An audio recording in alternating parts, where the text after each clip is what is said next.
حضرت وہب ابن منبع کے پاس مزدور آ گئے، مزدور، ہم سارے بڑے پریشان، اور جب جا کے اماں کو دکھ سناتے اماں تھوڑی اور رو پڑتی ہے، حالات اور خراب ہو جاتے، زیادہ خراب ہو جاتے۔ حضرت سیدنا وہب ابن منبع مزدور آ کے کہنے لگے ہماری بھی کوئی زندگی ہے، ہمیں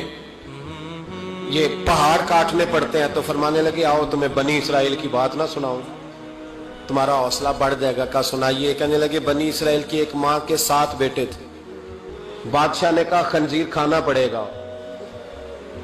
جو بچہ یورپ بھی جائے نا اسے بھی تلقین کر کے بھیجو کہ بیٹے حرام حلال کا خیال رکھنا ہے،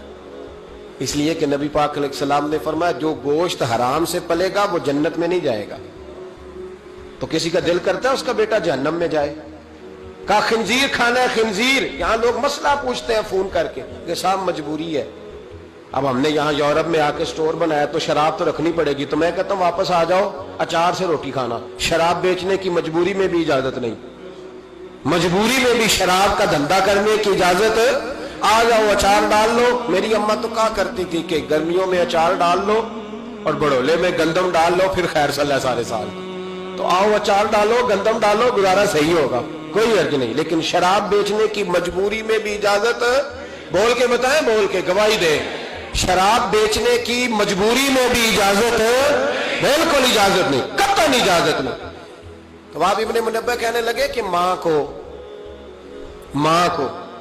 کہا گیا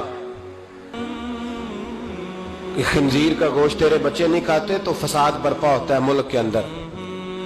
بادشاہ کافر تھا تو خنزیر کھانا پڑے گا، تو ماں کہنے لگی یہ نہیں کھائیں گے،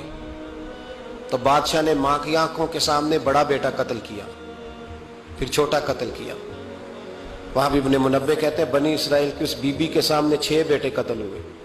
6 بیٹے صرف کس بات پر کہ خنزیر کا گوشت کھانا ہے۔ تو ماں نے کہا نہیں، اپنے بچوں کو حرام کھانے کی اجازت، حالانکہ شرعی مسئلہ ہے، جان بچانے کے لیے گنجائش ہے، لیکن جو ڈٹ جائے گا وہ بڑا شہید ہوگا، اس کا درجہ پھر بڑا ہوگا۔ 7ویں بیٹے کی باری آئی تو ماں کی آنکھوں میں آنسو ٹپکے، 6 بیٹے قتل ہوئے تو اماں روئی بھی نہیں۔ وہب ابن منبع کہتے بادشاہ کہنے لگا کہ اب نرم ہو گئی ہے، 6 بیٹے اکٹھے قتل ہو گئے، کہنے لگا اس کو سائیڈ پہ جا کے سمجھا لے، ہے بھی چھوٹا، اگر یہ کھا لے گا گوشت خنزیر کا معاذ اللہ تو میں چھوڑ دوں گا، کم از کم تیرے بڑھاپے کا ایک سہارا تو رہ جائے گا۔ تو اماں بیٹے کو کونے میں لے گئی، جا کہنے لگی بیٹا ماں ہوں نا، ایک آنسو نکل آیا، کیا کروں، مجبور ہوں، لیکن یاد رکھنا اگر میرا دودھ پیا تو میں نے تمہیں حلال کا دودھ پلایا ہے،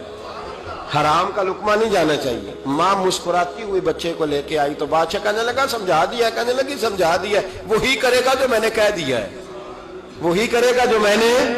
تو بادشاہ نے گوشت رکھا خنزیر کا لا کے سامنے،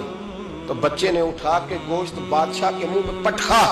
اور پٹک کے کہنے لگا ہمیں کمزور سمجھتا ہے، جو خدا کی توحید والے ہو وہ کمزور نہیں پڑا کرتے۔ کہا یہ سمجھایا تھا، کہا نہیں سمجھایا تو ذرا زیادہ تھا، پر اس کے ہاتھ ہی صرف پلیٹ آئی ہے، سمجھایا تو ذرا زیادہ تھا پر صرف جو چیز ہتھے آنی تھی وہی مارنی تھی نا، تلوار اس کے قبضے میں تھی نہیں ورنہ تیری گردن اتار دیتا۔ تو حضرت وہب ابن منبع فرمانے لگے ماں بھی شہید ہو گئی اور 7واں بیٹا بھی شہید ہو گیا، لیکن کہتے ہیں وہ 7 نے جب جان دی تو پھر فوجیں آئیں، پھر انقلاب آیا، پھر وہ جو بادشاہ لوگوں کو خنزیر کھلایا کرتا تھا وہ قتل ہوا، پھر بنی اسرائیل میں انقلاب آیا۔ او بھائی اگر امام علی مقام رضی اللہ تعالیٰ عنہ کی اماں انہیں تیار نہ کرتی، یہ دیکھیں نا،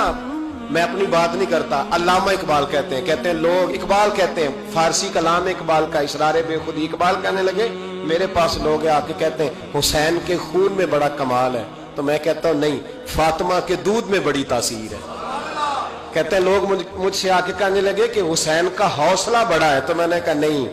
فاطمہ رضی اللہ تعالیٰ عنہ کی تربیت ہی بڑی شاندار ہے، بڑی شاندار تربیت ہے۔ ماں فاطمہ ہو اور بیٹے حسن اور حسین نہ ہو تو یہ کیسے ہو سکتا ہے؟ یہ دلیری ہے، یہ ہمت ماں کی دی ہوئی، ماں کا دیا ہوا حوصلہ جو میدان کربلا میں لا کے کھڑا کیا۔